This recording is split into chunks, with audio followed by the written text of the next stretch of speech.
বাংলাদেশ থেকে পুরুষদের নিয়ে এসে হিজড়ে বানিয়ে তাদের নকল আই কার্ড এইসব বানিয়ে কাজকর্ম করাচ্ছে। এই দেশে ট্রান্সজেন্ডার আমরা খেতে পাচ্ছি না, তা আমরা চাই ওরা ওদের দেশে যাক, ওরা বাংলাদেশের হিজড়ে, পাকিস্তানের হিজড়ে, যে যার দেশে যাক, আমাদের রাজ্য ছাড়ুক, আমাদের দেশ ছাড়ুক। একটা বেটা ছেলে এসে শাড়ি পরে এখানে সিঙ্গালে দাঁড়াচ্ছে, তো পাবলিকটা এটা বুঝবে না কি এই দেশি কেউ বাংলাদেশি, কিন্তু এটা আমরা জানি। বাংলাদেশি হিজড়েদের অত্যাচারে আমরা আর পাচ্ছি না, এরা আমাদের বাচ্চাদের মার্ডার করছে, খুন করছে। মমতা সরকারে যখন ছিল, এই যে শুনছো পপি শেখ আর রুমি, এরা হলো বাংলাদেশি খড়ি বেড়ে থাকে, 500 আমাদের মতন হিজড়ে এনে রেখে দিয়েছে। প্রত্যেকটা বাংলাদেশি মানে আমাদের ভারতবর্ষে হিজড়েদের কম পড়ে গিয়েছে যে বাংলাদেশ থেকে ওরা এসেছে। পশ্চিমবঙ্গে আমাদের যত আছে ইন্ডিয়ান, তাদেরকে কাউকে কাজে নেওয়া হচ্ছে না।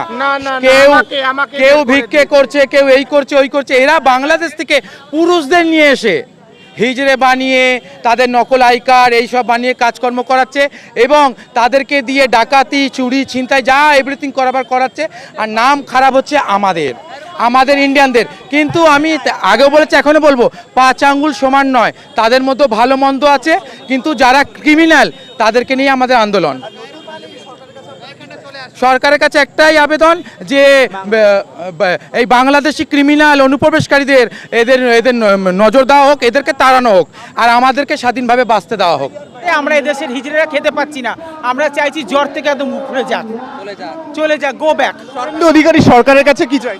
শুভেন্দু, আমরা সরকারের কাছে আমাদের বিনীত নিবেদন যে আমাদের দিকে একটু তাকাক। আমরা এই দেশের নাগরিক, আমাদের 14 পুরুষের এখানে I card, voter card, Aadhaar card আছে, আমরা এখানকার বাসিন্দা।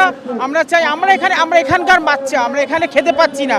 ওরা বাংলাদেশ থেকে এসে ওরা এখানে কামাচ্ছে, খাচ্ছে, বিল্ডিংয়ের ওপর বিল্ডিং, জমির ওপর জমি, জায়গার ওপর জায়গা করেছে। আমরা এখানকার বাচ্চা, আমরা খেতে পাচ্ছি না। আমরা এই দেশে ট্রান্সজেন্ডার আমরা খেতে পাচ্ছি না, তা আমরা চাই ওরা ওদের দেশে যাক, ওরা বাংলাদেশের হিজড়ে, পাকিস্তানের হিজড়ে, যে যার দেশে যাক, আমাদের রাজ্য ছাড়ুক, আমাদের দেশ ছাড়ুক। আমার নাম রেণুকা। আমরা এই দেশি ইন্ডিয়ান, আমরা ইন্ডিয়ার মাসিরা ভারতবর্ষে থেকে খেতে পাচ্ছি না, আর বাইরে থেকে বাংলাদেশিরা এসে অনেকক্ষণ একটা বেটা ছেলে এসে শাড়ি পরে এখানে সিঙ্গালে দাঁড়াচ্ছে, তো পাবলিকটা এটা বুঝবে না কি এই দেশি কেউ বাংলাদেশি, কিন্তু এটা আমরা জানি কেউ এই দেশি কেউ বাংলাদেশি।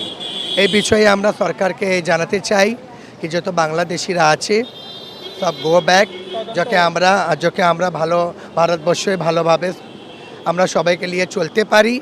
আর আমরা ভারতের নাগরিক, আমরা ভারতে খেতে পাচ্ছি না, আমরা ভারতের কিন্নার, আমরা খেতে পাচ্ছি না। হ্যাঁ, এটা হ্যাঁ, বাংলাদেশি হিজড়া নিয়ে তাদের সরকার তদন্ত করুক, আমরা এটাই চাই। হিজড়ারা যত আছে সব বহুরূপী সেজে বাংলাদেশ থেকে এসছে। আগে সরকার যারা ছিল তাদেরকে হয়তো ঘুষ খাইয়ে বা কিছু করে এসছে, এখন আমরা চাইছি এটাকে তদন্ত করা হোক। বাংলাদেশিদের না শুধু পুরুষ এবং স্ত্রী নয়, কিন্নারদেরও, থার্ড জেন্ডার যারা আছে তাদেরকেও ওদেশে পাঠানো হোক, এটাই বলতে চাই।